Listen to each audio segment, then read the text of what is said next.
الأخطاء اللي احنا بنقع فيها في أسبوع التحضير ده وبتضيع عندنا الدورة كلها. أول حاجة هي المساحة المناسبة اللي المفروض إن احنا نحضن فيها الكتاكيت.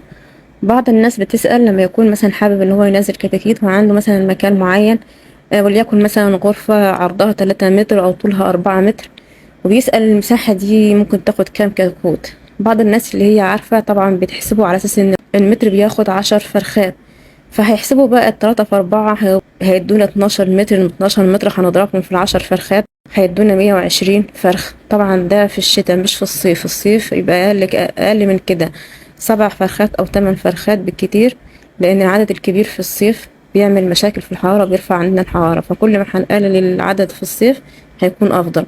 في الأوضة دي هتاخد معنا 120 فرخ.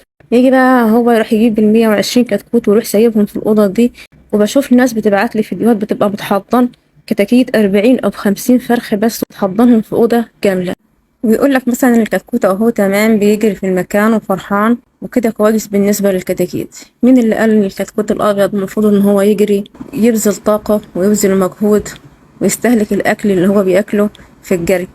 كتكوت التسمين ده كل المطلوب منه كده إن هو يأكل وينتخ علشان يدينا وزن، يتحرك في مكان ومساحة مناسبة ليه، بحيث ان هو ولا يجري ولا يضيع الاكل والماء، الاكل اللي هو بياكله في الجري او في المجهود اللي هو بيبذله.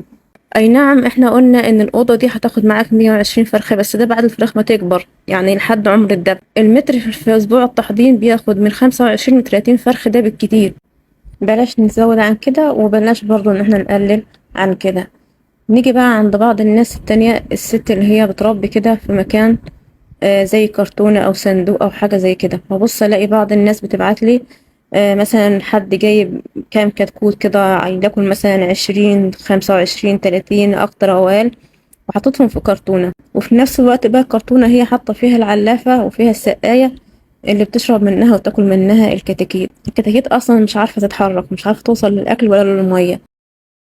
ده برضو خطأ. مش معنى ان احنا بنقول نقلل مساحة التحضير ان احنا نضيقها خالص لدرجة ان الكتكوت ما يبقاش عارف يتحرك ولا يوصل للمية ولا يوصل للأكل. كده كده انت اكيد عاملة حسابك ان انت عندك مكان تاني هتحط فيه الكتاكيت بعد ما تطلعيهم من الكرتونة، فملوش لازمة بقى ان انا استقبل في كرتونة ونخليهم فيها كام يوم، وبعد كده ان احنا نخرجهم منها ونحطهم في مكان تاني، ونجهد الفراخ بتغيير المكان، تغيير الحرارة. وكمان الكتكوت لما بيغيروا له المكان بيقعد يوم كامل مش بياكل ولا يشرب ولا هيديك وزن في اليوم ده.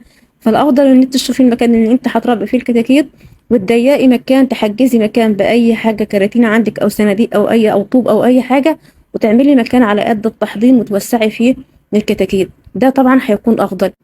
ونخلي بالنا ان اي خطأ من الاخطاء دي، سواء اذا كان المكان واسع زيادة عن اللزوم او ضيق زيادة عن اللزوم، ده هيكون ليه تأثير جامد على الاوزان، هيأخر عندنا الاوزان.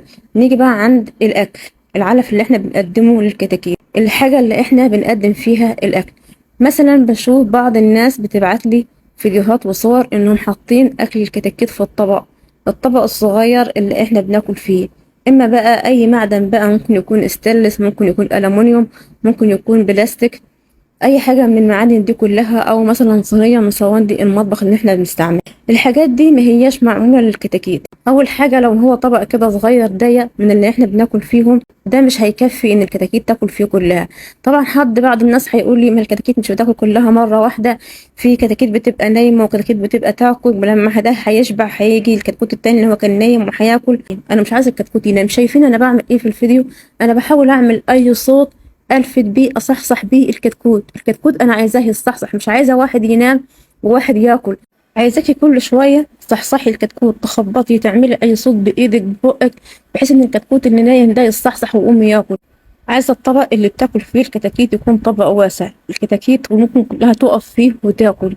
مش عايزه الكتكوت يقف يستنى دوره علشان يجي ياكل. ده هو اللي بيسبب عندنا تاخير في الاوزان او تفاوت في الاوزان. هتلاقي عندك فيه فرخ كبير وفرخ فيه صغير.